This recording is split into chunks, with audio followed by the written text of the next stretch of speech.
Assalamualaikum warahmatullahi wabarakatuh. Selamat datang kembali di mata kuliah Botani Panerogame untuk pendidikan biologi STKIP Latansa Masiro.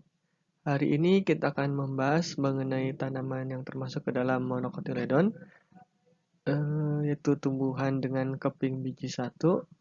Dan yang akan kita bahas hari ini lebih lengkapnya itu tentang subkelas Alismatidae. Nah, sekarang kita bahas dulu mengenai ciri-ciri dari kelas Liliopsida dan juga subkelas dari Alismatidae. Untuk kelas Liliopsida atau monocotyledon itu adalah tumbuhan yang habitatnya ada di perairan atau disebut juga sebagai tumbuhan akuatik, dan juga ada yang di rawa atau semi akuatik, kemudian ada yang menempel pada tumbuhan yang lain atau cara hidupnya adalah epifit, dan juga hidup di daerah daratan. Itu termasuknya ke dalam golongan terestrial. Untuk bentuk dari tumbuhan kelas Liliopsida sendiri itu banyak macamnya. Ada yang terdiri dari herba, kemudian semak berdaging, ada yang merambat berbentuk liana, dan juga ada yang yang pohon besar. Nah, kenapa dikatakan sebagai monocotyledon? Karena pada embrionya itu di dalam embrionya hanya terdapat satu cotyledon. Kemudian jika kita lihat secara anatomi pada bagian batang, di dalam batangnya ini sudah terdapat ikatan pembuluh. Namun ikatan pembuluhnya termasuk ke dalam ikatan pembuluh kolateral tertutup, yang ikatan pembuluhnya tersebar di bagian batangnya. Kemudian batangnya memiliki tulang daun sejajar, jadi untuk pertulangan daun itu ada yang sejajar, kemudian ada yang melengkung, ada juga yang menyirip, dan ada yang menjari. Untuk ciri pada bunga kelas Liliopsida, umumnya berkelipatan 3. Jadi pada bunga itu kelipatan 3 atau trimer. Kemudian perhiasannya berupa perigonium. Nah, kalau misalnya Anda masih ingat di mata kuliah sebelumnya di morfologi tumbuhan mungkin ada periantium dan perigonium. Kalau untuk periantium itu dapat dibedakan antara kelopak dan juga dengan mahkota. Kalau untuk perigonium ini disebutnya sebagai tenda bunga karena antara kelopak dengan mahkotanya itu bersatu. Jadi sulit dibedakan, makanya disebut sebagai perigonium. Kemudian untuk sistem perakaran, akarnya itu umumnya merupakan akar serabut, jadi tidak ada akar primernya. Untuk pertemuan kali ini kita akan secara khusus membahas mengenai subkelas dari Alismatidae. Jadi yang tadi kelas Liliopsida, kemudian subkelasnya yang kita ambil adalah subkelas Alismatidae. Alismatidae ini merupakan tanaman yang sifatnya akuatik, jadi tumbuh di perairan, atau ada juga yang semi akuatik. Nah, biasanya ini kalau yang semi akuatik dan juga tumbuhan akuatik, ini dapat berupa gulma di perairan atau di persawahan. Kemudian cirinya jika dilihat dari daun, nah kita bisa melihat cirinya itu daun pada subkelas Alismatidae memiliki pertulangan daun sejajar. Dari pangkal sampai ke ujungnya itu sejajar untuk pertulangan daunnya. Kemudian jumlah bunganya itu adalah trimer. Kemudian ginoeciumnya atau bagian dari daun-daun buah dari bakal buahnya itu memiliki dinding buah yang tidak berlekatan atau disebutnya sebagai apokarpus. Dan benang sarinya itu terdiri dari lebih dari 6. Jadi memiliki lebih dari 6 untuk benang sari. Subkelas Alismatidae ini terdiri atas 4 ordo, 16 famili atau 4 bangsa, dan 16 suku, dan kurang lebih ada 500 spesies. Oke, ini untuk bagian dari kelas Liliopsida, dan salah satu subkelas yang kita ambil adalah Alismatidae. Alismatidae ini tadi kan disebutkan memiliki 4 ordo. 4 ordo atau 4 bangsanya itu adalah Alismatales, Najadales, Hydrocarytales, dan juga ada Triuridales. Dan ada 16 famili untuk anggotanya. Jadi untuk Alismatales itu ada familinya ada Alismataceae, kemudian Butomaceaceae, kemudian Limnocharitase, ini untuk anggota Alismatales. Kemudian untuk ordo Najadales ini ada berapa familinya? Ada 1, 2, 3, 4, 5, 6, 7, 8, 9, 10. Nah, ini ada 10 anggotanya. Itu ada suku atau famili Otamogetonaceae, kemudian ada Zosteraceae, Juncaginaceae, ada Posidoniaceae, ada Rupiaceae, ada Cimodoceaceae, ada Apogetonaceae, ada Susseriaceae, dan Najadaceae, dan ada Zaniceliaceae. Kemudian untuk Hydrocarytales itu anggotanya satu, familinya ada Hydrocarytaceae. Kemudian untuk Triuridales itu ada dua, familinya ada Triuridaceae dan ada Petrosapiaceae. Kemudian ini subkelas Alismatidae, contoh-contohnya sebagai pembuka. Ada tanaman air. Nah, ini kebanyakan akuatik dan juga ada semi akuatik. Kita bahas satu persatu dari famili anggotanya. Oke, di sini ada 4 ordo yang akan kita bahas dari subkelas Alismatidae. Ada ordo Alismatales, ada Hydrocarytales, ordo Najadales, dan ordo Triuridales. Ini ada ciri-cirinya. Untuk Alismatales kita lihat dari biji dulu. Nah, ini ada untuk Alismatales memiliki biji tanpa endosperm. Kemudian Hydrocarytales sama bijinya tanpa endosperm. Najadales sama bijinya tanpa endosperm. Kemudian untuk Triuridales ini biji dengan endosperm yang berkembang dengan baik. Kemudian untuk habitusnya ini adalah tumbuhan air atau semi air. Warnanya kebanyakan hijau dan tidak mikotropik. Kemudian untuk Hydrocarytales, tumbuhan air atau semi air, sama seperti Alismatales, hijau dan tidak mikrotropik. Untuk Najadales juga sama, tumbuhan air. Kemudian untuk Triuridales ini memiliki perbedaan di mana ordo dari Triuridales merupakan tumbuhan terestrial, jadi tumbuhan darat dengan mikrotropik dan tetapi tidak memiliki klorofil. Ciri selanjutnya kita lihat dari perhiasan bunga. Nah, untuk Alismatales, perhiasan bunganya antara sepal dan petal atau calyx dan corolla atau mahkota dengan kelopak ini dapat dibedakan sehingga tidak disebutnya sebagai periantium. Kemudian bunganya seringkali memiliki braktea yaitu pelindung bunga atau disebutnya braktea. Kemudian untuk Hydrocarytales dilihat dari perhiasan bunga ini sama dengan Alismatales, dapat dibedakan antara kelopak dengan mahkota, kemudian memiliki braktea juga. Nah, kalau untuk Najadales, perhiasan bunga jika ada, itu berupa tepal. Artinya apa? Sepal dengan petalnya itu bersatu, atau mahkota dengan kelopaknya bersatu, atau disebutnya sebagai perigonium. Tidak memiliki braktea. Atau jikapun ada, brakteanya itu kecil, hampir tidak terlihat dan tidak menarik. Untuk Triuridales ini tidak memiliki perhiasan bunga. Selanjutnya kemudian kita lihat dari letak karpel atau letak dari ovarium. Untuk Alismatales disebutnya sebagai bunga hipogin. Bunga hipogin ini merupakan jika ovariumnya itu berada di atas perhiasan bunga, jadi berada di atas kelopak.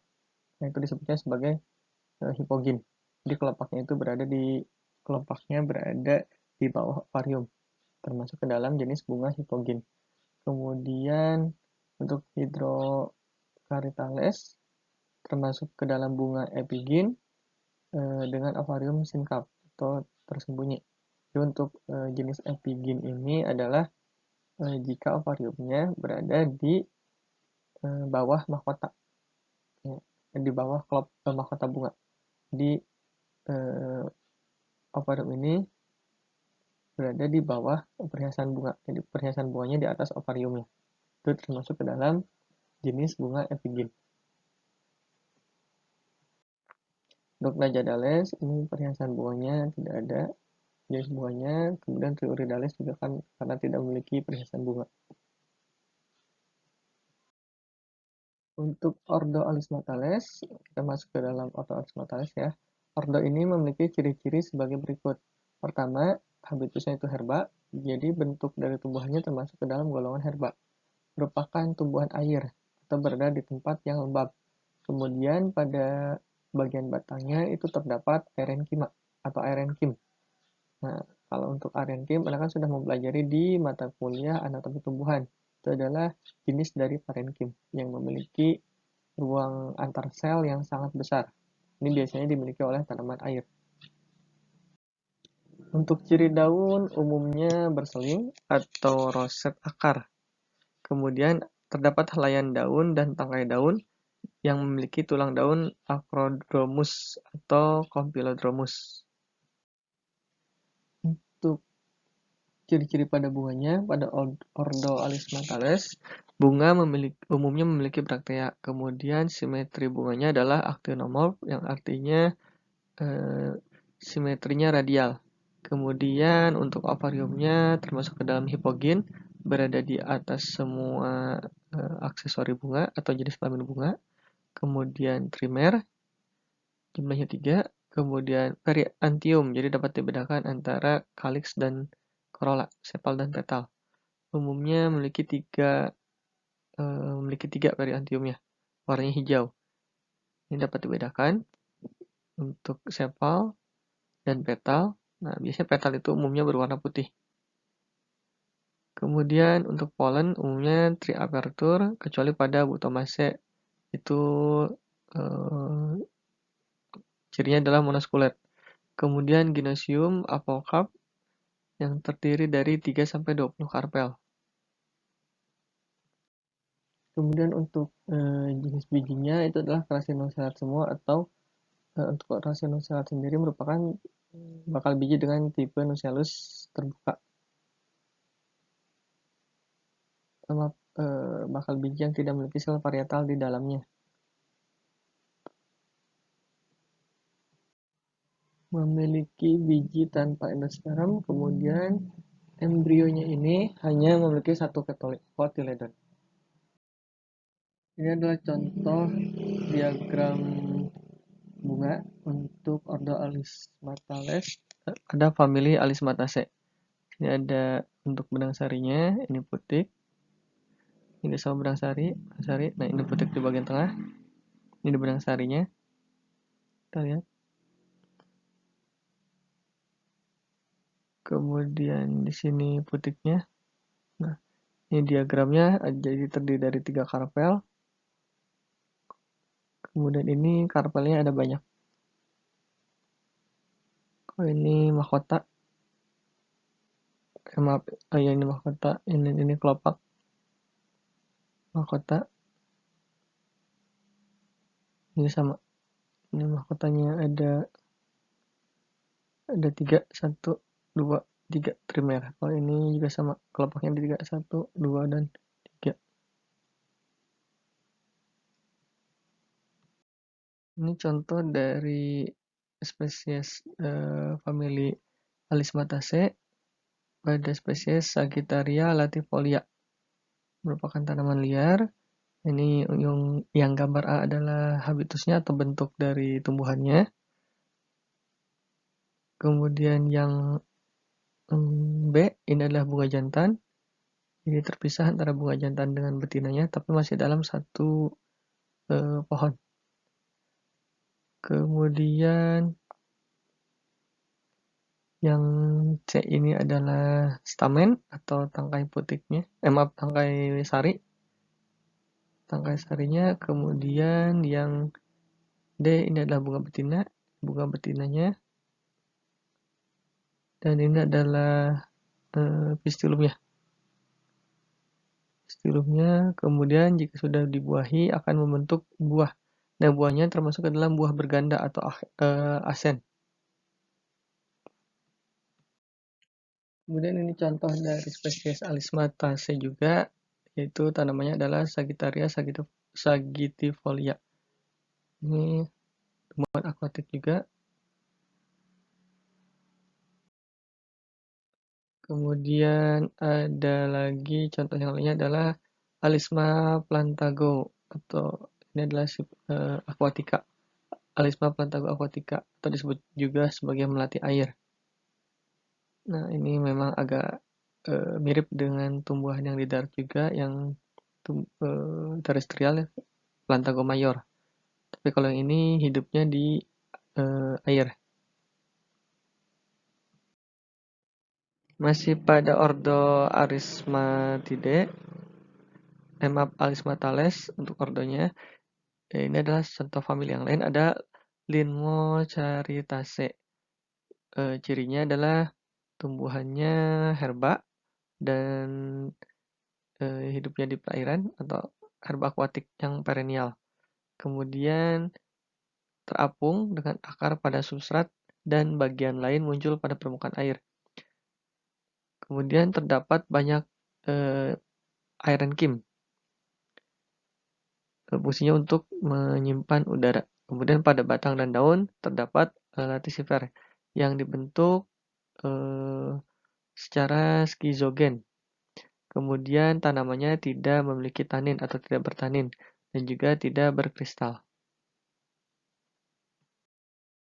Ini adalah contoh dari famili Limnocaritaceae. Limnocaritaceae ini contohnya adalah spesies dari Limnocaris flava, atau kita sering mengenalnya dengan istilah genjer. Nah, ini adalah tanaman akuatik, di mana ini memang terapung sebagian besarnya dari tumbuhan ini, tapi akarnya itu akan melekat pada substrat. Ini yang lebih jelasnya, Limnocaritaceae untuk familinya, termasuk kingdomnya Plantae, divisionya Magnoliophyta, kelasnya Liliopsida, subkelasnya Alismatidae, kemudian ordonya atau bangsa Alismatales, familinya Limnocaritaceae, genusnya Limnocaris, kemudian spesiesnya Limnocaris flava. Limnocaris flava. Nama binominalnya Limnocaris flava. Nah, ini contohnya. Ada di persawahan, Genjar. Famili yang lain dari ordo Alismatales itu ada Butomaceae. Butomaceae merupakan tumbuhan herba yang sifatnya akuatik atau ada juga rawa. Kemudian ciri yang lainnya adalah Latissiferus, memiliki rizom, kemudian daunnya itu roset, duduk daunnya roset, kemudian daunnya linier, akar daunnya linier. Simetri bunga termasuk actinomorph, kemudian jenis kelaminnya pada bunga itu adalah biseksual, jadi terdapat alat kelamin jantan dan betina dalam satu bunga. Kemudian sifat yang lain adalah majemuk simosa, stamennya berjumlah 9 sampai dengan lebih. Untuk aksesori bunga itu adalah periantium. Jadi, terdiri 2 lingkaran, yang 3 terluar, dia ada 3 lembar bagian luar itu sepaloid atau sepalnya, berbentuk seperti sepal atau seperti mahkota. Kemudian untuk yang 3 yang bagian dalam, bentuknya seperti mahkota atau petaloid. Jumlah karpel ada 6 atau ada juga yang lebih, dengan letak ovulumnya laminar. Kemudian polennya monoskulat. Ini adalah contoh sketsa dari spesies anggota famili Butomaceae. Kita lihat gambar yang aslinya. Ini ada spesiesnya adalah Butomus umbellatus. Nah, ini termasuk dalam tumbuhan yang bisa di akuatik, tapi bisa juga di daerah rawa. Selanjutnya dari ordo Hydrocarytales. Ciri-cirinya bisa kita lihat, ordo ini hanya terdiri dari satu famili, yaitu Hydrocarytaceae. Kemudian untuk cirinya termasuk dalam tumbuhan herba, bentuknya herba, hidupnya di perairan, di akuatik atau di rawa. Dan tanaman ini bebas terapung, jadi akarnya itu ada yang tidak melekat pada substrat, atau ada juga yang akarnya melekat pada substrat. Duduk daunnya roset akar, atau tidak tidak roset dengan susunan daun bervariasi. Ada yang berseling, berhadapan, atau ada juga yang berkarang. Ukuran bunganya kecil, tidak menarik, tapi ada juga yang memiliki bunga yang besar. Kemudian warnanya cukup menarik perhatian, sehingga pembuahan bisa dibantu oleh serangga. Simetri daunnya actinomorph, itu simetri radial. Kemudian untuk karpet ovumnya itu adalah sifatnya epigin. Bunganya biseksual atau uniseksual. Kemudian bunganya majemuk atau simosa. Atau ada juga yang tunggal. Perhiasan bunga atau periantium dapat dibedakan antara mana kelopak dan mana mahkota. Biasanya jumlahnya untuk mahkota 3 berwarna hijau dan kelopaknya berwarna 3. Kelopaknya berjumlah 3, ukuran warnanya itu putih atau warna lain. Kemudian stamen atau tangkai sarinya jumlahnya 2, ada yang 2, ada yang 3, dan ada yang jumlahnya lebih dari 3 sampai banyak. Kemudian polennya globosa, monoskulat, dan in aperture. Untuk yang jenis kelamin betinanya itu Ginoecium terdiri dari banyak karpel, jadi karpelnya sangat banyak. Manfaatnya dapat digunakan sebagai tanaman percobaan karena beberapa keunggulan, yaitu mudah didapatkan dan juga untuk mudah diamati. Selanjutnya ini adalah contoh dari tanaman dari famili Hydrocaritaceae. Jenisnya adalah Hydrilla, spesiesnya verticillata. Namanya Hydrilla verticillata. Nah, Hydrilla ini sering digunakan memang untuk keperluan pengamatan biologi. Biasanya untuk mengamati fotosintesis, di mana melihat apakah fotosintesis benar menghasilkan oksigen atau tidak. Jadi dengan melihat gelembung yang dihasilkan oleh tanaman Hydrilla ini.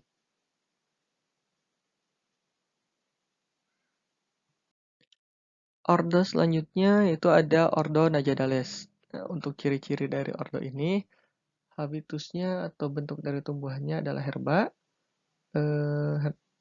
hidupnya akuatik, atau ada juga yang di tempat lembab. Akarnya menempel pada substrat. Pembuluh ini ditemukan pada akar, tapi ada juga yang tidak memiliki pembuluh pada bagian akarnya.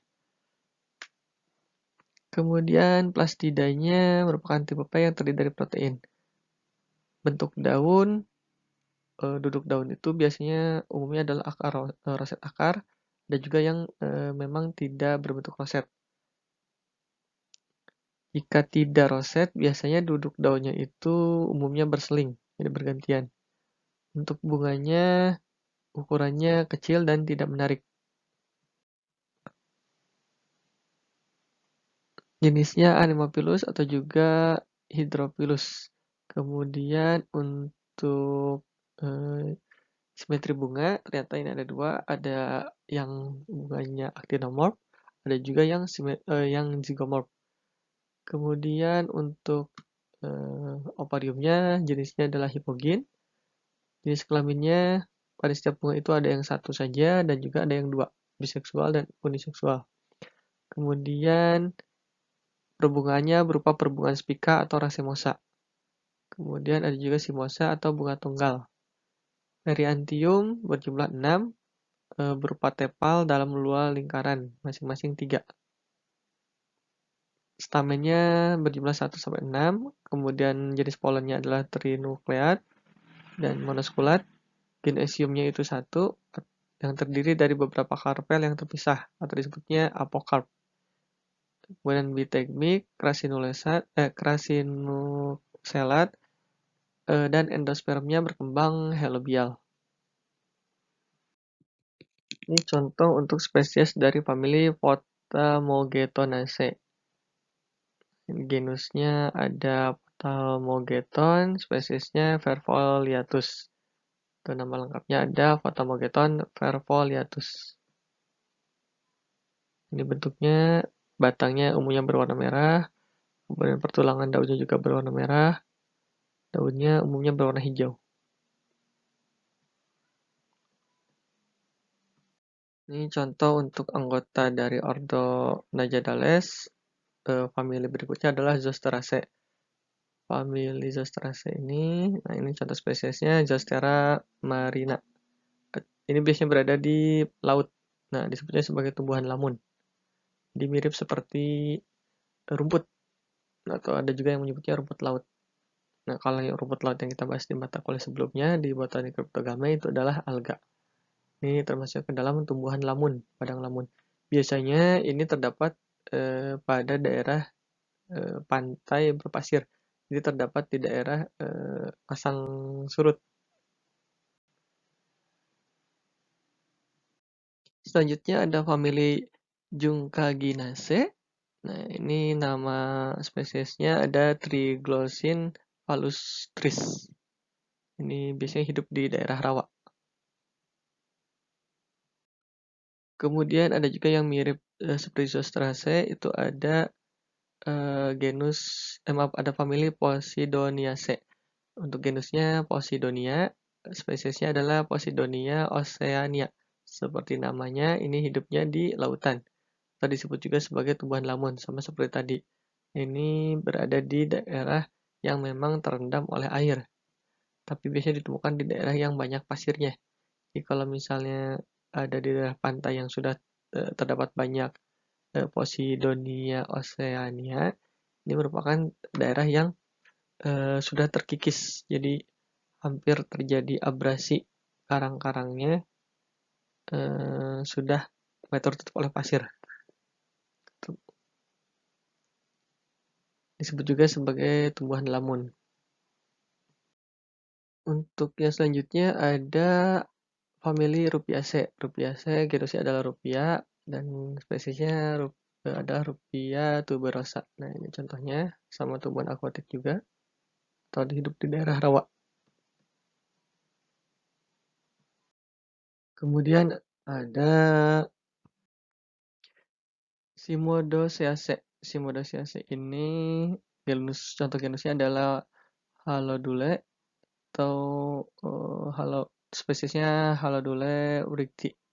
Nah, ini disebut juga tumbuhan lamun. Nah, ini contoh tumbuhannya seperti ilalang. Famili yang lain dari ordo Najadales itu adalah famili Aponogetonacea.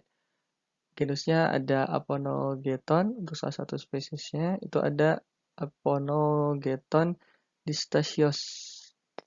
Nah, ini contohnya merupakan tumbuhan akuatik. Selanjutnya ada famili Scheuchzeriaceae dan genusnya ada Scheuchzeria, spesiesnya palustris atau Scheuchzeria palustris. Ini merupakan tanaman di daerah rawa biasanya. Selanjutnya ada famili Najadaceae. Untuk genusnya ada Tafieldia, spesiesnya Tafieldia palustris. Nah, ini contohnya di daerah yang lembab. Contoh spesiesnya dari Tafieldia palustris. Kemudian ada famili Zanicellea. Untuk genusnya Zanichelliaceae. Untuk familinya Zanichelliaceae, untuk genusnya itu Zanicellia. Untuk spesiesnya Zanicellia palustris. Ini seperti rumput-rumputan. Ini contohnya. Ordo selanjutnya dari subkelas Alismatidae itu ada ordo Triudales. Ciri-ciri dari ordo ini bentuk dari tanamannya adalah herba akuatik, tumbuhannya kecil, kemudian mikrotropik, tidak memiliki klorofil, berkas pembuluh terdapat di dalam lingkaran sederhana. Jadi berkas pembuluh itu tersusun dalam lingkaran yang sederhana. Daunnya tereduksi sampai berbentuk sisik, jadi tidak terlihat seperti daun, melainkan termodifikasi sampai berbentuk sisik. Untuk bunga, ukurannya kecil, ada yang bunganya biseksual dan uniseksual, tergantung dari spesiesnya.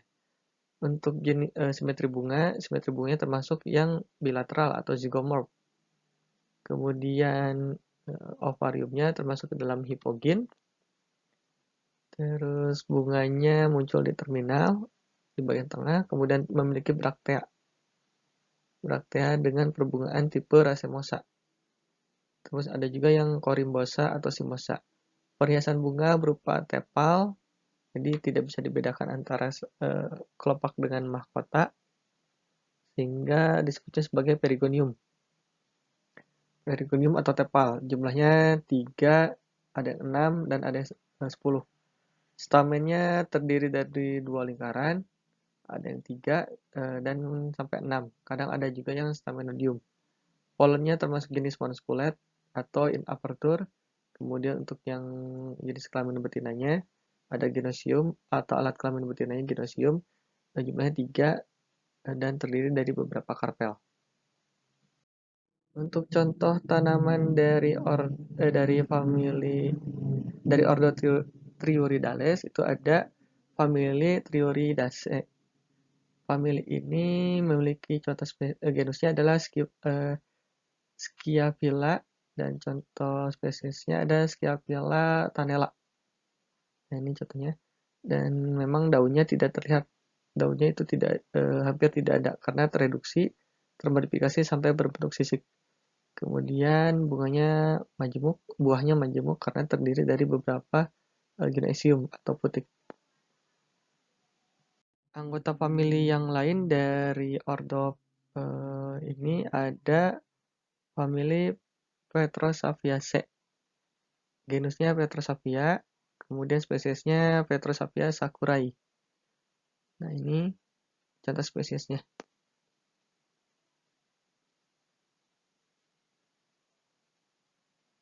Ordonya masih termasuk Triuridales.